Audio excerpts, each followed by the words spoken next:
नमस्कार साथियों, बहुत बहुत स्वागत है आप सभी लोगों का राजर्षि क्लासेस पे।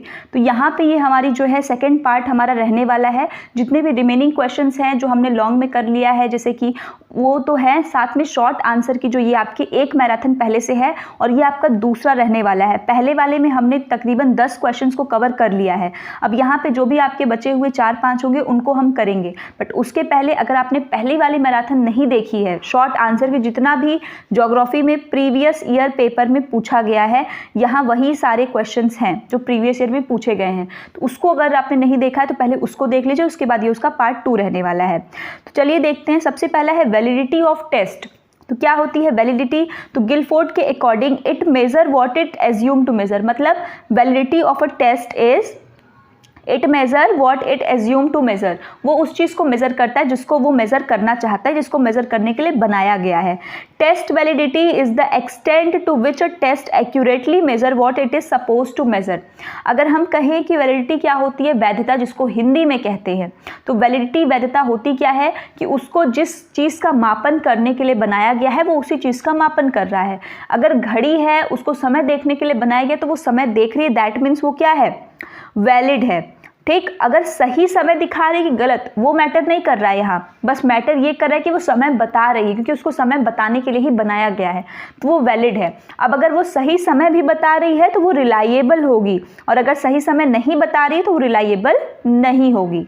ठीक, कैरेक्टरिस्टिक्स देखिए, तो जो आपका वैलिडिटी होती है वो एक रिलेटिव टर्म होता है। ठीक, सबके लिए यूज़ नहीं करते, स्पेसिफिक पर्पस में यूज़ होता है। इसकी कोई फिक्स्ड प्रॉपर्टी नहीं होती, क्योंकि आज हो सकता है कोई चीज़ वैध है, कल ना हो, और साथ ही साथ डिग्री में भी इसके क्या होता है, चेंज हमें देखने को मिलता है। वैलिडिटी कई प्रकार से होती है। ये आपका APA का 1966 का क्लासिफिकेशन है। पहला है कंटेंट वैलिडिटी, दूसरा है फेस वैलिडिटी, तीसरा है क्राइटेरियन रिलेटेड वैलिडिटी, और चौथा आपका कंस्ट्रक्टिव वैलिडिटी। ठीक है, ये 4 आपके वैलिडिटी हैं, content validity, face validity, criterion related validity और कंस्ट्रक्टिव वैलिडिटी। ठीक, अब इसके बाद हम फैक्टर्स की पहले बात करेंगे कि कौन कौन से फैक्टर्स हैं जो वैलिडिटी को इफेक्ट करते हैं। इसमें सबसे पहला आपका क्या है, length of the test. Test का लेंथ जो कि आपके रिलायबिलिटी को भी इफेक्ट करते हैं। DLDP ऑफ द क्वेश्चन, जो क्वेश्चन पूछा जा रहा है उसका डिफिकल्टी लेवल क्या है, कठिनाई स्तर क्या है, और विभेदन क्षमता कितनी है। लैंग्वेज क्या है उसका, क्योंकि लैंग्वेज अगर अच्छी होगी तो मैक्सिमम लोगों तक समझ में आएगी। क्वेश्चन किस प्रकार के पूछे जा रहे हैं, एक जैसे हैं, होमोजीनियस हैं या हेट्रोजीनियस हैं। एडिशन ऑफ इनएप्रोप्रिएट आइटम्स, उसमें हमने कोई एक्स्ट्रा ऐसी वैसी चीज़ें जो टॉपिक कंटेंट से हट कर है उसको तो नहीं रखी हैं। टेस्ट के इंस्ट्रक्शंस कैसे दिए, तो ये तमाम चीज़ें हैं जो कि किसी जो टेस्ट के वैलिडिटी वैधता को प्रभावित करते हैं। अब वैलिडिटी को भी मेज़र करने के कई तरीके होते हैं, जैसे सिंपल कोरिलेशन मेथड जो हम मीन जिससे निकालते हैं, मीन वाला मेथड जो हमारा है। सेकेंड है biserial correlation method, third है point biserial, tetrachoric factor analysis. ठीक, इस प्रकार से काफ़ी सारे मेथड्स हैं, तो आपको सिर्फ इन मेथड्स का नाम दे रहे हैं, इनको डिस्क्राइब करने की ज़रूरत नहीं है। ठीक, अब इसके बाद नेक्स्ट है place of geography in curriculum. ठीक है, करिकुलम में ज्योग्राफी का क्या प्लेस है, तो ज्योग्राफी एक इंक्लूसिव सब्जेक्ट है। इसके साथ ही स्टार्टिंग के भी क्वेश्चंस में मैंने आपको मैराथन के पार्ट 1 में भी बताया हुआ है कि कुछ मास्टर आंसर ज्योग्राफी के लिए तैयार कर लीजिए, जैसे कि ज्योग्राफी के 2 से 3 आपको डेफिनेशंस याद होने चाहिए। Inclusive, holistic, integrated, multidisciplinary approach subject का है, और इसमें हम कॉम्बिनेशन पढ़ते हैं, स्टडी पढ़ते हैं अर्थ का, मैन का, नेचर का और यूनिवर्स का। तो ये कुछ चीज़ें हैं जो आपको हमेशा आपके माइंड में घूमनी चाहिए। अब यहाँ देखिए, प्लेस जो पूछा है ज्योग्राफी का वो करिकुलम में, इसमें प्राइमरी सेकेंडरी कुछ नहीं लगाया है। ठीक, तो लोअर प्राइमरी स्टेज पे इंटीग्रेटेड अप्रोच है, उसके ऊपर आएंगे तो वहाँ इंटीग्रेटेड अप्रोच के साथ साथ सर्टेन टॉपिक्स के साथ कनेक्ट करके ऑर्गेनाइज तरीके में पढ़ाना है। सेकेंडरी में जाएंगे तो this subject can be treated as separate disciplines and form the basis of specialised studies in social science at higher secondary stage. तो आपको दिख रहा होगा जो कंटेंट पूछा था और ये जो आपका करिकुलम है, ये यहाँ पे फिर से देखिए रिपोर्ट है, किसकी रिपोर्ट है, ये एजुकेशन कमीशन की रिपोर्ट है 1964 से 66 के बीच में, ये इनकी रिपोर्ट है और ये इनकी रिपोर्ट का ही है। सेकेंडरी में, अपर में ये, तो ये आप रिपोर्ट को बताएंगे। उसके बाद आप इस फिगर को, ये फिगर को मैंने लॉन्ग में कराया हुआ है, place of geography in school curriculum, आप जाके उसको टॉपिक को सर्च करके देख सकते हैं। उसमें मैंने बकायदा इनको जो ये चारों के चारों लोग हैं इनको एक्सप्लेन भी किया है कि इंटीग्रेटेड और कंपलसरी का क्या मतलब है, ठीक। कंपलसरी और इंडिपेंडेंट का मतलब क्या है, कंपलसरी और इंटीग्रेटेड का मतलब क्या है, और ऑप्शनल या इक्लेक्टिक अप्रोच उसमें क्या होता है, इसको फिगर को आप बताएंगे। उसके साथ ही आप लास्ट में कंक्लूजन के तौर पे ये फिगर है, उस फिगर में क्या क्या है, जैसे आपने यहाँ पे देखा होगा जब ये फिगर मैंने उसमें बनाया है, अगर वीडियो नहीं देखी तो देख लीजिए कि इंटीग्रेटेड किसके किसके लिए है, आपका प्राइमरी के लिए है, अपर प्राइमरी के लिए है, और उसके साथ ही लोअर सेकेंडरी के लिए है। ठीक, यहाँ पर भी आपका वही प्राइमरी है, अपर प्राइमरी है और लोअर सेकेंडरी है। ये आपका हायर सेकेंडरी हो जाएगा, लोअर सेकेंडरी हो जाएगा और हायर हो जाएगा स्टडी। ठीक, और यहाँ सिर्फ और सिर्फ हायर वाला था। तो इसको जब हमने डिस्कस किया था पूरा अच्छे से, उसको हमने समझा था, तो वहाँ पे आप उस चीज़ को लिखेंगे, थोड़ा फिगर को एक्सप्लेन करेंगे। उसके साथ ही एक आप लास्ट में कंक्लूजन देंगे। The place of geography in school curriculum is a debatable issue. क्यों? क्योंकि आज भी कहीं ना कहीं उसका प्लेस जो है वो फिक्स्ड नहीं है, न तो उसका प्लेस फिक्स्ड है, न तो ज्योग्राफी जो है यूनिफॉर्मिटी के साथ हर एक जगह एक जैसी चलती है। So it is vary from place to place since there is a immediate need to introduce a subject based national curriculum for geography in all secondary schools in India. तो आज के डेट पे हमें बहुत ज़रूरत है कि हम जो है एक ऐसे सब्जेक्ट को लेकर के आएँ। अब आपसे पूछा है meaning of geography, nature of geography, तो मास्टर आंसर यहाँ आपके लिए बहुत काम करने वाला है, इसलिए मैंने कहा था आपको पहले ही मैराथन में कि मास्टर आंसर को प्रिपेयर कर लीजिए आधा पन्ने का। तो देखिए ज्योग्राफी का स्टार्टिंग बताइए, डिफिनेशंस को यहाँ पर भी पुट करिए। Geography is a branch of knowledge that study the lands, the features, the inhabitants and the phenomena of earth. The first person to use the word geography was Eratosthenes and literally means writing about the earth. अब देखिए एटिमोलॉजिकल meaning हमने यहाँ दे दी। Geography has gone through different changes from time to time and this journey of development can be divided into 3 parts। तो ये master answer का ही हमारे portion है कि एंशिएंट में, मिडिल में और मॉडर्न एज में हमने इसको डिवाइड किया।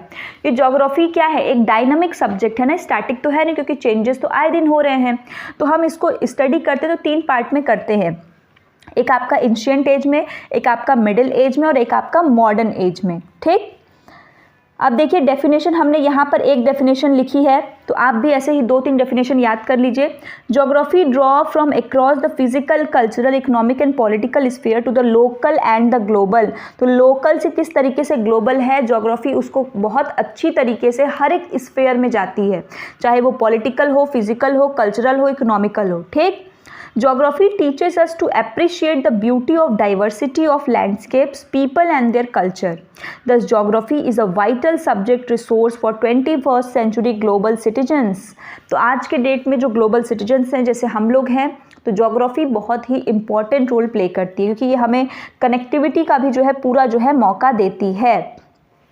अब नेचर की बात करेंगे तो यहाँ भी आप डेफिनेशन तो लिखेंगे ही लिखेंगे। ज्योग्राफी के वो जो 3 हमने एंशिएंट, मिडिल और मॉडर्न एज को देखा, उसको भी लिख सकते हैं।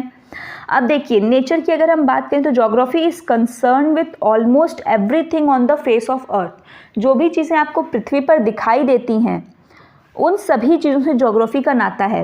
एनी फिनोमिना, फिजिकल हो या human, that are irregularly distributed over the earth surface can be study by geographical method. अब देखिए कुछ यहाँ पर है, geography has spatial nature, temporal nature है, क्वांटिटेटिव नेचर है, क्वालिटेटिव नेचर है। तो ज्योग्राफी का आपको पता है कि डिफरेंट विविड, क्योंकि डायनामिक सब्जेक्ट है ना, तो इसका नेचर बहुत अलग है। तो यहाँ पे एक डायग्राम आप यहाँ पे मैंने ड्रॉ किया है, इसको भी आप ड्रॉ करके इसको थोड़ा थोड़ा भी अगर आप डिस्क्राइब करते हैं, जो स्कोप आपने किया है ना, ह्यूमन ज्योग्राफी हो गया आपका, फिजिकल ज्योग्राफी हो गया, इकोनॉमिक ज्योग्राफी हो गया, वही चीज़ कि अब यहाँ पे भी 3 ज्योग्राफी देखिए आपको मेन देखने को मिल रही है। ज्योग्राफिक टेक्निक्स, फिजिकल ज्योग्राफी और ह्यूमन ज्योग्राफी, और बीच में पूरा पूरा ज्योग्राफी है। अब इस किसके अंदर क्या क्या चीज़ें आती हैं, तो देखिए फिजिकल ज्योग्राफी के अंदर हम जियोलॉजी, मेट्रोलॉजी, बायोलॉजी, पेडोलॉजी इनको पढ़ते हैं।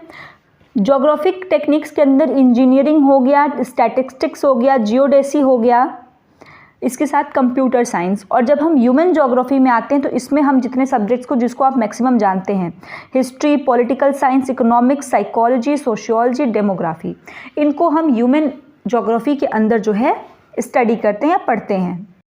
अब हम जो है देखते हैं लेसन प्लानिंग के ऊपर कि लेसन प्लान क्या होता है, उसकी इम्पोर्टेंस क्या है, और इसके साथ ही एक लेसन प्लान का फॉर्मेट भी हम देखेंगे। लेसन प्लान के ऊपर पहले भी एक वीडियो मैंने बनाई हुई है, अगर आपने उसको नहीं देखा है तो उसको भी देख लीजिए, नहीं तो आपको शॉर्ट में भी लेसन प्लान का इम्पोर्टेंस और वो पूछता है कि कौन कौन से अप्रोचेज़ हैं और लेसन प्लान क्या होता है, ये भी शॉर्ट में पूछा हुआ। 2 से 3 क्वेश्चन इससे आए हुए हैं, तो यहाँ पर हम कंप्लीट इसको देख लेते हैं एक ही जगह।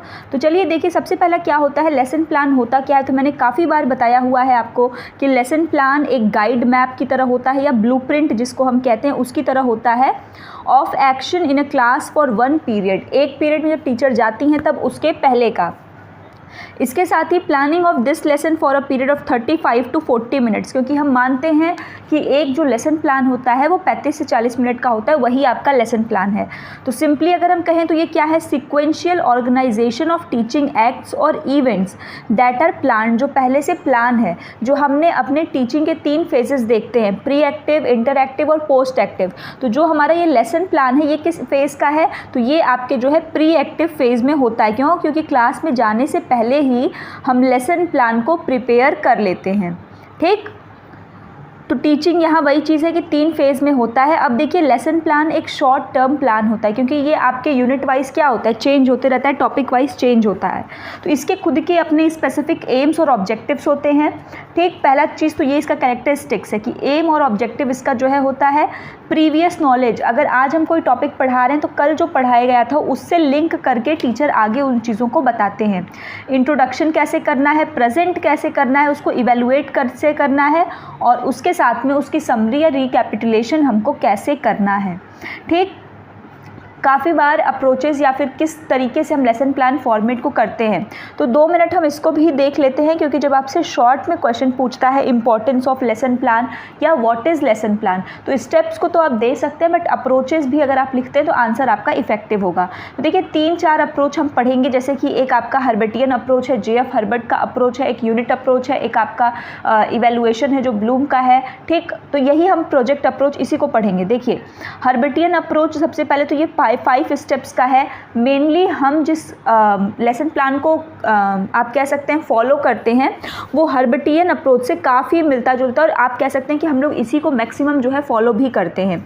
ये कंटेंट प्रेजेंटेशन पे बहुत फोकस करता है। ठीक है, इसका फोकस किस पर होता है, कंटेंट के प्रेजेंटेशन पर।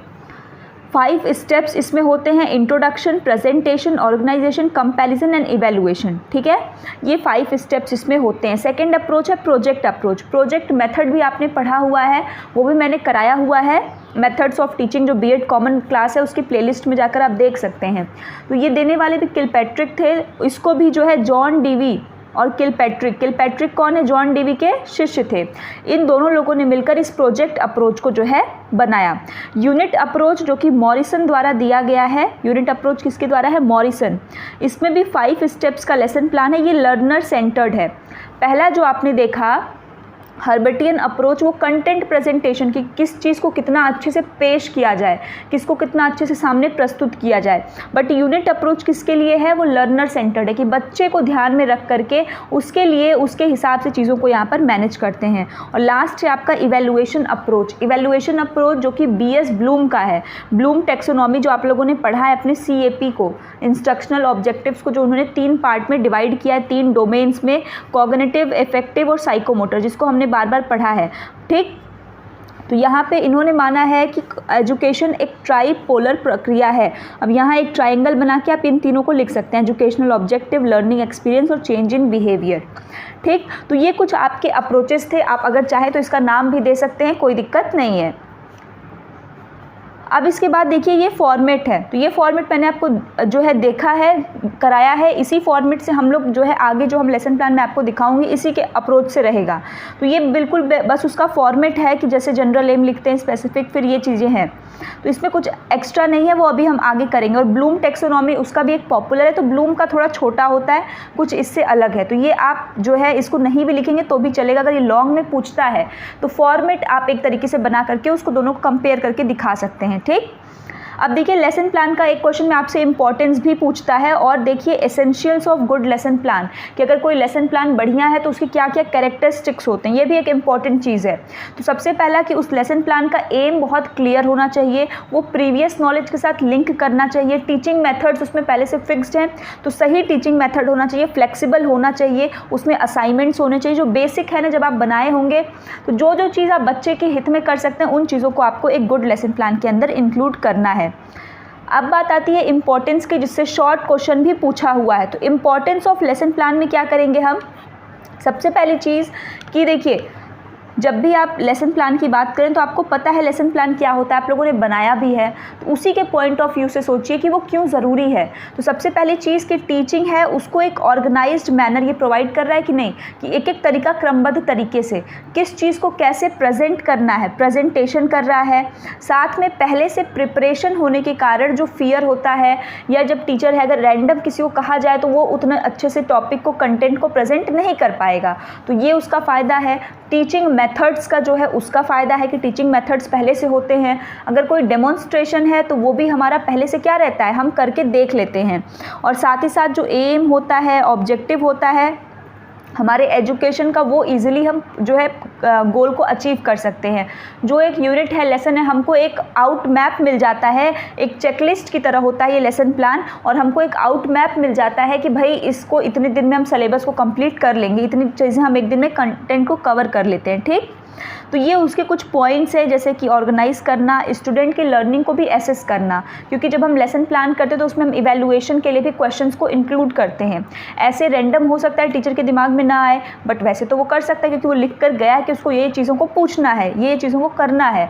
तो पूरा ओवरऑल बच्चे की लर्निंग भी इससे क्या होती है, बहुत ही इफ़ेक्टिव होती है। ठीक, अब देखिए अब एक हम लेसन प्लान को देखते हैं। तो सबसे पहले आपको क्या करना है कि यहाँ पे विद्यालय का नाम, तो हमने इसको याद किया हुआ है कि आपका DCP, अगर आपने नहीं देखी है तो मैं आपको बता देती हूँ हमने कैसे याद किया था, DCP और DST। सबसे पहला तो ये आपका रहेगा DCP और DST। अब ये क्या है, देखिए DCP DST क्या है, ये आपका हो गया date, class, period, duration, subject, topic, और आगे आप स्कूल लगाएंगे ही। ठीक है, तो ये DCP DST क्या है, date, class, period, duration, subject, topic, ये तो सबसे पहला हो गया। इसके बाद जो हमने अपनी नई ट्रिक न्यूमेरिक्स निकाली थी वो आपका क्या था, S DCP DST के बाद GST, फिर हमने 2 बार PIS, फिर PS लिखा था, बीच में आई कर दिया था। उसके बाद आपका क्या हो जाएगा, या तो आप लास्ट में जो है इवैल्यूएशन या फिर रिकैपिटुलेशन और असाइनमेंट कर दें, तो RA या CA जो भी आपको इजी पड़े। ठीक, तो ये याद करने का एक न्यूमोनिक्स है जिससे एक भी स्टेप्स को आप भूलेंगे नहीं, हर्बेटियन अप्रोच के थ्रू ही ये है। GST, फिर PS, तो पहले वाले में आई बीच में कर दीजिए और फिर उसके बाद RA। ठीक, तो यहाँ वही है, देखिए सामान्य उद्देश्य मैं आपको दिखा देती हूँ। सामान्य उद्देश्य देखिए यही होते हैं कि विद्यार्थियों में भौगोलिक स्थिति का सापेक्षिक ज्ञान कराना, बच्चों को भूगोल के प्रति रुचि विकसित करना। तो 4 से 5 जनरल ऑब्जेक्टिव्स जो हैं उसको आप याद कर लीजिए, एग्ज़ाम में आपके काम आएंगे। देखिए ये सामान्य उद्देश्य हैं, जो कि सामान्य उद्देश्य वह उद्देश्य होते हैं जो कि पूरे के पूरे भूगोल से संबंधित हैं, मतलब उस पूरे भूगोल को पढ़ने के बाद बच्चे के व्यवहार में जो परिवर्तन आएगा। विद्यार्थियों को भौगोलिक स्थिति का सापेक्षिक ज्ञान कराना, बच्चों में भूगोल के प्रति रुचि विकसित करना, तो ये सब तो बहुत ही कॉमन है। रुचि विकसित करना, उसके प्रति जागरूकता प्रदान करना, या फिर अपने आसपास की चीज़ों के प्रति जो है उसकी जो है ऑब्जर्वेशन जो क्षमता है उसको बढ़ाना, और बच्चों को भूगोल द्वारा संसार के प्रमुख प्राकृतिक प्रदेशों की जानकारी से अवगत कराना, भौगोलिक सिद्धांतों एवं तथ्यों से परिचित कराना, नागरिकता के गुणों का विकास करना। ठीक, आसपास की भौगोलिक स्थिति से परिचित कराना। तो ये कुछ जो है आपके सामान्य उद्देश्य हैं जो सामान्यतः रहते हैं, और जो हमारे विशिष्ट उद्देश्य होते हैं उस दिन कक्षा में आप जो टॉपिक लेकर जाते हैं उससे संबंधित होते हैं। जैसे हमारा आज है सुनामी और जल धाराओं का प्रभाव, तो मान लीजिए हमने सुनामी के ऊपर आज का हमारा ये टॉपिक है। अब देखिए, अब हम इसमें सबसे पहले क्या लिखेंगे, विशिष्ट उद्देश्य में इस प्रकरण का अध्ययन करने के पश्चात विद्यार्थी, अब एक एक करके विद्यार्थी क्या क्या काम करेंगे। सुनामी का अर्थ बता सकेंगे, चक्रवात और सुनामी में अंतर कर सकेंगे, जल धाराओं की पहचान कर सकेंगे, जल धाराओं का तटीय क्षेत्र पर प्रभाव का वर्णन कर सकेंगे, गर्म जल धाराओं की पहचान कर उनके उपयोग एवं प्रभाव को बता सकेंगे। आप जितनी चीज़ों को आज एक दिन में 35 से 40 मिनट की क्लास में कवर कर लेंगे, वही चीज़ आपकी क्या होंगे, स्पेसिफिक ऑब्जेक्टिव के अंदर हम लिखते हैं। ठीक, तो बस जो भी टॉपिक आपका है उसको याद कर लीजिए, वो इजी है जितना आप कंटेंट आपको आता है। सुनामी का अर्थ बता सकेंगे, तो ये याद रखिएगा फ्यूचर में रहेगा, बता सकेंगे, कर सकेंगे। ठीक है, अब चाहे वो अंतर कर सकें, वर्णन कर सकें, उपयोग में ला सकें, प्रभाव को बता सकें। अब इसके बाद देखिए सहायक सामग्री। अब इसके बाद जब हमने देखा था तो GST था ना, G जनरल एम, S से स्पेसिफिक विशिष्ट एम, फिर T टीचिंग मटेरियल। तो सहायक सामग्री में देखिए क्या है, रोल अप बोर्ड। तो आप जो भी लेकर जाएं, चार्ट लेकर जाएं, ग्लोब लेकर जाएं, रोल अप बोर्ड लेकर जाएं, जो मन करे वो, तो जो आप लेकर जाएंगे वो यहाँ पर आप लिख देंगे बस। ठीक, अब इसके बाद पूर्व ज्ञान। ठीक है, अब हम क्या देखेंगे, आपका पूर्व ज्ञान कि आपको पहले से कितना पता था। ठीक है, प्रीवियस नॉलेज।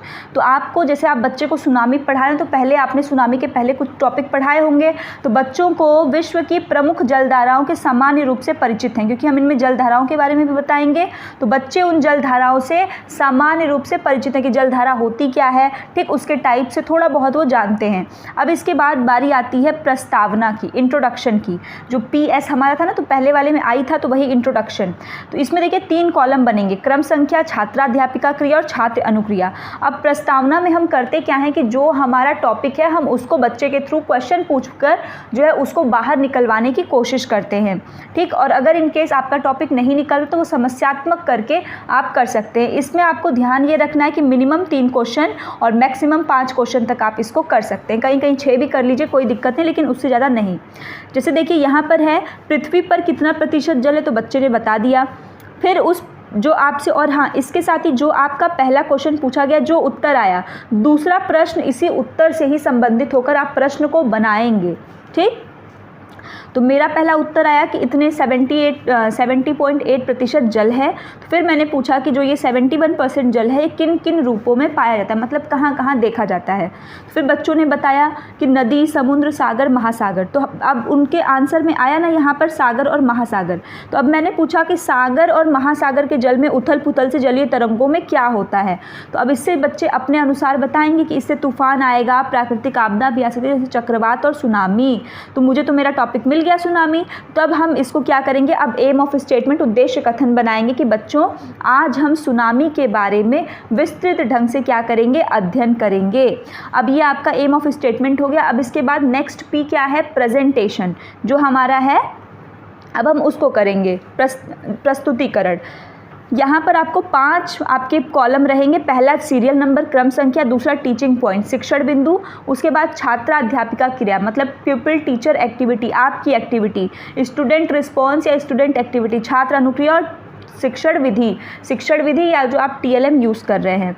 तो यहाँ टीचिंग पॉइंट में आप जो जो पॉइंट पढ़ाने वाले हैं उसी के बारे में डिस्कस करेंगे। जैसे जल धाराओं का तटीय क्षेत्र पर प्रभाव। अब आप बच्चे से क्वेश्चन पूछ रहे हैं कि आप मैप लेकर के गए हैं तो इसको दिखाएंगे, बच्चों मानचित्र पर देखकर बताओ कि जल धाराओं का सर्वाधिक प्रभाव किस क्षेत्र पर होगा। तो अब जल धारा वहीं पर होगा, तो बच्चे बता रहे हैं देखिए कि ये तो तटीय क्षेत्र है, ये वो उससे सटा हुआ है, तो वहीं पर होगा। ठीक, तो अब आप उसके आगे कह रहे हैं कि सही, और जब ये जलधारा तटीय भागों से होकर बहेगी तो अपने स्वभाव के अनुसार वहाँ के मौसम और जलवायु को प्रभावित करती है। क्या इन जलधाराओं से हमें केवल लाभ ही होते हैं? तो देखिए बच्चे ने जो यहाँ पर आंसर दिया, फिर मैंने उनके आंसर से आगे थोड़ा सा और बढ़ाया कि अच्छा ये मौसम को प्रभावित करेगी तो क्या इससे सिर्फ फ़ायदा ही होता है। फिर उसके बाद मैंने उनसे एक क्वेश्चन साथ में पूछ दिया। तो देखिए प्रश्नोत्तर हो रहा है, एक्सप्लेनेशन साथ में, तो फिर वो बताएंगे, बच्चे यहाँ पर रिस्पॉन्स कर रहे हैं। स्टूडेंट रिस्पॉन्स आपके उसमें दिखना चाहिए, वो बहुत ज़रूरी है। अब इसके बाद जब ये बताएंगे तब हम इनको बताएंगे कि अच्छा ठीक है, अब हमारे पास जलधाराएं ऐसी ऐसी होती हैं। तो गर्म जलधारा अब हमारा दूसरा है। तो अब हम इनको कहेंगे कि इसी कारण तटीय क्षेत्रों में वर्षा होती है, ठंडे स्थानों में बंदरगाह साल भर खुले रहते हैं। ये जलधाराओं के, गर्म जलधाराओं के क्या है, लाभ हैं। ठीक, तो अब हमने इनको 2 पॉइंट बताया, पूछा कि ये बताओ ये लाभ है या हानि है। तो अब ये बताएंगे दोनों लाभ हैं। तो यहाँ व्याख्यान भी दिए। फिर हम उनको घास के बारे में बताएंगे, प्लैंकटन के बारे में। ठीक, कि प्लैंकटन समुद्री घास है जो कि मछलियों का क्या होते हैं, भोजन होते हैं। अब हम सुनामी पे आएंगे कि महासागरीय जल की एक गति जो है सुनामी भी होती है। ठीक। और यहाँ पे देखिए आपका ये उसके साथ चलेगा, जितना कॉलम है आपका कोई कॉलम खाली नहीं रहेगा। कि सुनामी शब्द जो है जापानी शब्द से बना है जिसका मतलब हार्बर होता है, ठीक।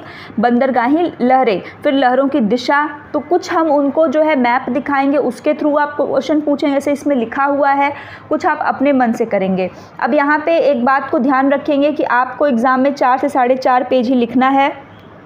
तो ये नहीं कि लेसन प्लान में तो भाई बहुत आ रहा है तो उसको 5 से 6 पेज में ले जाए और बाकी आंसर के टाइम को कम करके क्वेश्चन छूट जाए, ये गलती मत करिएगा।